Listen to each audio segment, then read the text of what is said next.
चला आज काय मी एकटीच आहे जेवायला, त्यामुळे फारसं जेवण बनवायची गरज नाही. असं आपण किती वेळा करतो ना, जेव्हा घरात कोणीच नसतं त्यावेळेला आपली भूक मारून न्यायची म्हणून तेवढ्यापुरतं काहीतरी खायचं. व्यवस्थित स्वतःसाठी, स्वतःच्या आवडीची एखादी डिश बनवणं किंवा छान स्वयंपाक करून स्वतःसाठी स्वयंपाक करून तो जेवणं, असं खूप कमी वेळेला आपण करतो. एकीकडे आपण म्हणतो, की अतिविचारांचा त्रास होतोय, अँक्झायटीचा त्रास होतोय आणि दुसरीकडे आपण ह्या अशा गोष्टी करत राहतो. आपण स्वतःला इतका रिकामा वेळ देतोय, की त्या मनामध्ये तेच-तेच नकारात्मक विचार येतच राहणार ना. खास स्वतःसाठी म्हणून आपण काहीच करत नाही आणि त्यामुळेच आपला आत्मविश्वास कमी पडतो. घरामध्ये सगळे असताना जेवण त्यांच्यासाठी, त्यांच्या आवडीचं बनतं. मात्र आपण ज्यावेळेला एकटे असतो, त्यावेळेला आपण स्वतःला तो चान्सच देत नाही, की आपल्या आवडीचं जेवण बनवूयात किंवा आपल्याही आवडीचा विचार करूयात. घरामध्ये छान कपड्यांमध्ये वावरूयात, आवरून वावरूयात. या अशा छोट्या-छोट्या गोष्टी आपल्या जीवनावरती मोठा परिणाम करून आणतात. आणि तो परिणाम अर्थातच खूप सकारात्मक असतो. नमस्कार मंडळी, मी सायली, तुमची जवळची मैत्रीण.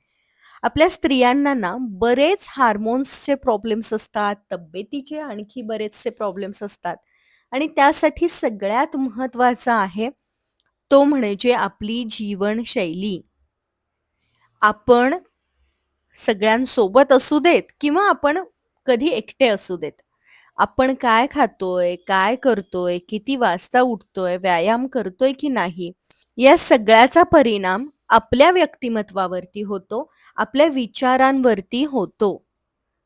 जर आपल्याला आपल्याला हवंय ते आयुष्य नको असेल, तर हे छोटे-छोटे बदल आपण केलेच पाहिजेत. आपण खऱ्या अर्थाने जगतोय का? हे असं जर आपण वागत असू, तर मला नाही वाटत, की आपण आयुष्याचा आनंद घेतोय किंवा प्रत्येक क्षण भरभरून जगतोय. स्वतःसाठी काहीतरी करायला इतका कंटाळा का? खूप कामं आपण करून थकलेलो असतो. कधी-कधी वाटतं निवांत पडावं, बसून राहावं, काहीच करायला नको. पण मग हा कंटाळा स्वतःच्या बाबतीत करण्याची वेळ येते तेव्हाच का? हा कंटाळा घालवण्यासाठी तर आपल्याला वेगवेगळ्या गोष्टी करायच्या आहेत आणि त्या वेगवेगळ्या गोष्टी म्हणजे ह्याच तर आहेत.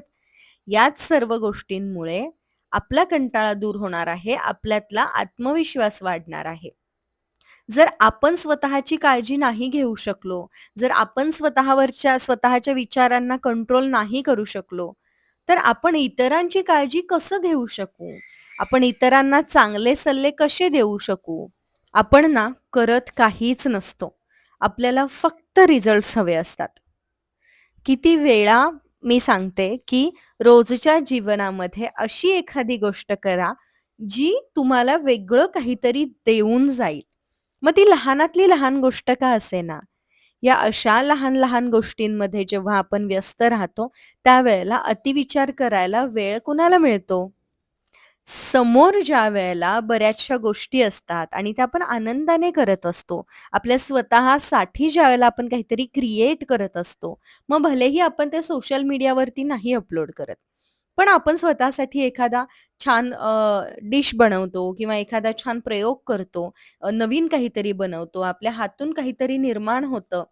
त्याचा आनंद तर असतोच, पण त्याच जोडीला त्यातून मिळणारा जो आत्मविश्वास आहे, तो खूप मोठा असतो. आपण आयुष्य जगतोय म्हणजे मला वाटतं आपण फक्त धावतोय आणि धावून-धावून दमणं आणि रडणं, स्वतःला त्रास करून घेणं किंवा सतत चिडचिडीमध्ये, अँक्झायटीमध्ये राहणं म्हणजे काही जीवन नाही ना. शांत, साधं, सोपं, निरागस आयुष्य देखील जगता येतं. स्वतःसाठी काहीतरी बनवून खाणं म्हणजे देखील विश्रांतीच आहे. स्वतःला पॅम्पर करणं आहे, स्वतःचे लाड पुरवणं आहे. यामुळे आपणही इम्पॉर्टंट आहोत. आपल्यालाही आवडी-निवडी आहेत याची आठवण आपण स्वतःला करून देतोय. स्वतःला आवडणारा स्वयंपाक करत असताना एखादा छान पॉडकास्ट ऐकणे, गाणी ऐकणे किंवा सिंपल स्वतःसाठी अफर्मेशन्स म्हणणे आणि ते अफर्मेशन्स इतके मनापासून म्हणायचे आहेत. इतकं छान स्वतःला कुठेतरी व्हिज्युअलाइज करायचं आहे. आपली स्वप्न पूर्ण होताना व्हिज्युअलाइज करायचंय आणि मग तो स्वयंपाक करायचा. ते जेवण जेवायचं. मग ते अमृत होऊन जातं. आपल्या सगळ्या इच्छा पूर्ण होण्यासाठी, आपल्यामध्ये पॉझिटिव्हिटीचा झरा वाहता राहण्यासाठी या अशा गोष्टी गरजेच्या असतात. बरं, ज्यावेळेला आपण हा स्वयंपाक करत नाही, काहीतरी किरकोळ करून खातो, त्यावेळेला आपण काय करतो? आपण कोणाला तरी फोन करतो वेळ आहे म्हणून आणि मग आपलं रडगाणं गात बसतो, सांगत राहतो, की आपल्याला किती त्रास होतोय, आपण किती अतिविचार करतोय किंवा रील्स पाहत बसतो, मोबाईल पाहत बसतो आणि मनातल्या मनात विचार करतो, की "अरे, आपण काहीच का करत नाहीये? आपल्याला डिसिप्लिनच नाहीये." मग उठून करूयात ना. हे करण्यापेक्षा जर उठून स्वतःसाठी छान काहीतरी बनवलं आणि ते बनवत असताना स्वतःबद्दल चांगला विचार केला, तर जो विचार आपण केलाय तेच आपल्या जीवनामध्ये नक्की घडेल. एकदा करून बघा. स्वतःसाठी काहीतरी निर्माण करून बघा. बघा तुम्हाला किती आनंद होईल. हे केल्यामुळं तुम्हाला काय वाटतंय ते लिहून देखील काढा. ते सतत वाचा. म्हणजे तुमच्या लक्षात येईल, की ही गोष्ट केल्यावर आपल्याला इतक्या गोष्टी मिळाल्या होत्या, इतका आनंद मिळाला होता आणि ते सातत्याने वाचल्यामुळे ना आपण त्या गोष्टी सातत्याने करत राहू. ह्या खूप छोट्या आणि साध्या गोष्टी असतात, ज्या आपल्या जीवनामध्ये आपल्याला जगायला शिकवतात. आता हा आवाज ऐका. बघा तुमच्यातली सगळी मरगळ दूर पळून जाईल.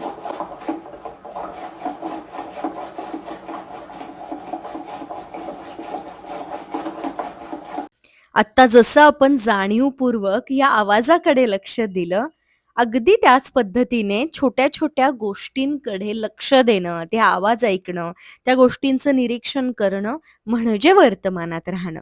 आणि जर आपण ह्या वर्तमानात राहण्याचा सराव सुरू केला ना, तर जगातले सगळ्यात आनंदी व्यक्ती आपण असू. आपल्या समोर जे आहे त्याचा आनंद घेता यायला हवं. आता ताक करताना त्या ताकाच्या आवाजाचा काय आनंद घ्यायचा आहे? असा प्रश्न नाही पडू शकत. कारण खरंच त्यामधून आनंद मिळतोय.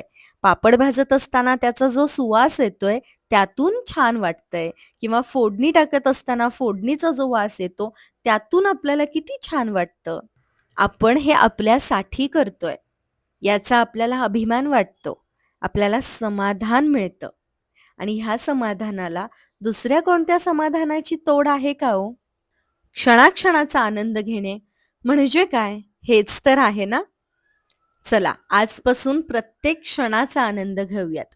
स्वतःच्या तब्येतीला, स्वतःच्या वेळेला ग्रँटेड नको घेऊयात आणि स्वतःसाठी नेहमी जे चांगलं आहे ना, तेच निवडूयात. आजचा हा व्हिडिओ शेवटपर्यंत पाहिलात त्याबद्दल खूप धन्यवाद. खूप कृतज्ञता.